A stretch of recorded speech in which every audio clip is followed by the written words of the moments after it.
Despite South Carolina being part of the nation's epicenter for the civil rights movement, it was the last state to have its own civil rights museum until our guest opened his home in Orangeburg and used it as a venue to tell the story. Let's welcome our guest and acclaimed photographer Cecil Williams, founder of the Cecil Williams Civil Rights Museum. Welcome.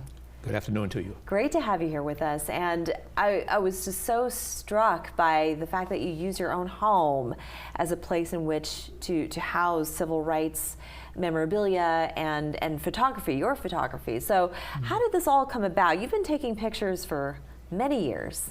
Yeah, I started in photography at 9 years old. Wow. By 12 years old, I was thinking that I was kind of professional because I did weddings.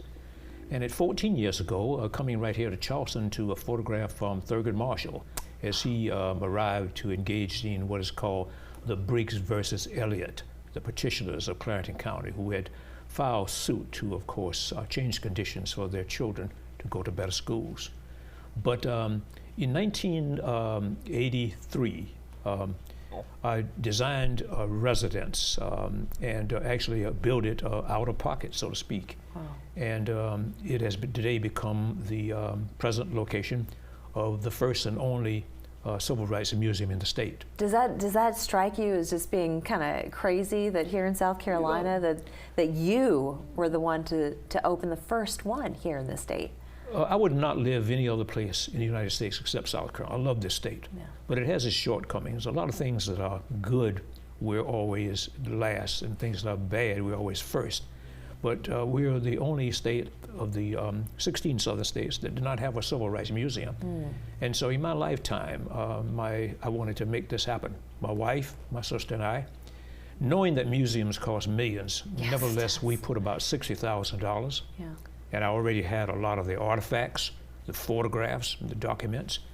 And we felt we would take a stab at it. And thus far, 4 years later, we've had about 25,000 visitors. Wow. So we're very proud of that. And the exciting announcement is that it's now going to have a new chapter in a new place. Yes. The city of Orangeburg and the county of Orangeburg, they felt that this would be a good kind of thing to put in a revitalized part of Orangeburg, right across the street from South Carolina State and Claflin University, in fact, in what is called the Railroad Corner. It's about 3 blocks from the main center of downtown Orangeburg. But we're looking forward to maybe breaking ground in April and moving into that in about a year and a half. Oh, that's exciting. And what can people expect to come when they come walking through the doors? Well, this is not just an Orangeburg museum. I mean, in spite of the fact that there were many incidents in Orangeburg that make up a part of the American civil rights movement years. But this is a civil rights museum that takes in consideration all of the events that happened between 1950 and 1970, but only South Carolina. Oh. That's our primary focus and our aim. So it's our mission to exhibit the events and the people that played a part in the great role of transforming this country from that of being a segregated society into an integrated society. And let me ask you this, as a photographer and having captured so many of the moments through the years, has there been one that stuck out for you as being transformative for you, personally and professionally? A photograph? Yes. Yeah, there's a photograph that has been on the cover of 2 of my books. It has been on the cover of many other national publications and books. It is of a little boy holding his mother's hand, and it's become a kind of an epic image and my favorite. And composition-wise, I love it because it kind of tells a story, has a deep meaning to it. And it was taken during about 1960. The tragic part about it is I didn't even get to record the young man's name. So he remains nameless, but it's my favorite photograph. Oh, that's wonderful. And will people be able to see this picture as they walk through the halls of the new museum? Of course, and others. In fact, we have probably the largest collection anywhere of any museum which has any kind of, say, economic treasures.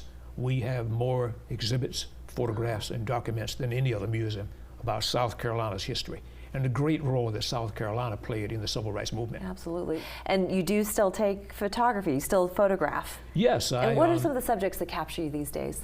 Well, a lot of times I'm taking photographs of events like weddings, but at Claflin University, I'm also Director of Historic Preservation. So we do things like the yearbooks and special events.